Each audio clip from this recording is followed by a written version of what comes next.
Rwanda et la RDC, le président rwandais Paul Kagame et celui de la République démocratique du Congo, Félix Antoine Tshisekedi, seront le 15 décembre à Luanda pour un sommet. Mauvaise nouvelle, 9 personnes ont été encore une fois massacrées dans les territoires de Beni par les terroristes ADF.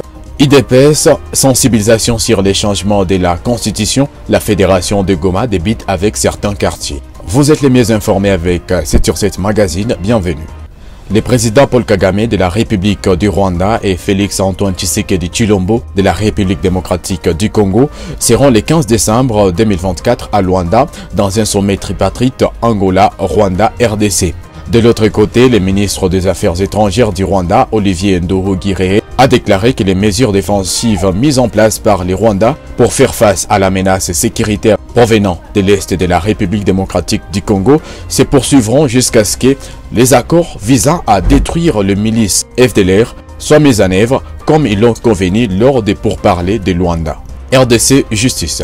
Condamné à 12 ans de prison pour viol sur mineur, le pasteur Cass de l'église primitive a quitté la prison centrale de Makala. Cette nouvelle enflamme la toile. Bernadette Kamango, journaliste, écrit sur son mur Facebook ce qui suit. Voici les cadeaux de notre justice avec la libération des fameux gourous des prétendus pasteurs Pierre Castro de l'église primitive. Vive la justice malade en République démocratique du Congo.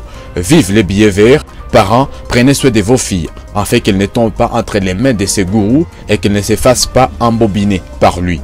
La place de filles mineures est à l'école. Cette dernière écrit sa désolation. Pour rappel, la famille du pasteur Cass avait débuté les demandes de sa libération depuis le début de l'année 2024. Tuerie à Beni, 9 personnes tuées par les terroristes ADF dans les territoires de Beni le soir du dimanche 1er décembre 2024. Parmi ces victimes, certains ont été tués par balle, d'autres par machette et d'autres dans les maisons qui ont été incendiées. Cette énième attaque des terroristes ADF s'est passée dans le village PK20 sur la route Mbao-Kamango dans les territoires de Beni au nord Kivu. Changement de la constitution, différentes fédérations de l'IDPS s'activent dans la sensibilisation.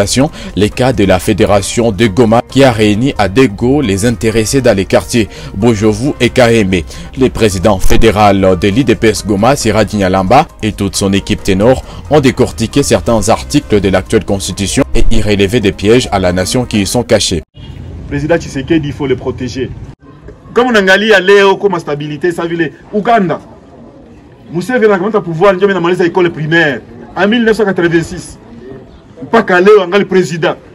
Comme il y a un projet, il y a une vision, il a appliqué. Kagame fera bientôt 30 ans. Comme il y a un projet, il a appliqué. Alors qu'il y a une stabilité à Kouta. On a entre-temps, on a commencé une agression, on a commencé une rébellion.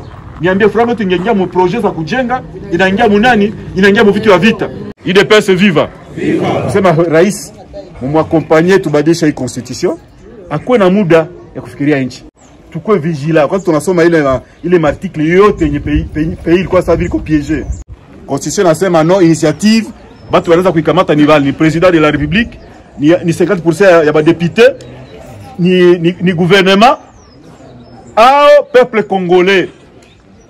Na pétition yao iko signé na watu ngapi? 100 000 Congolais. Or leo tuko autour ya 100 millions ya peuple congolais. Maintenant 100 000. Kama hamwezi kurenire 100 000 signatures manake hamuna nguvu. Sasa IDP tukasema tunaanza zunguka topa mbujovu. Signatures zitakuwa mingi no? Moko tayari J'étais Moïse Komayombi pour cette séance d'actualité.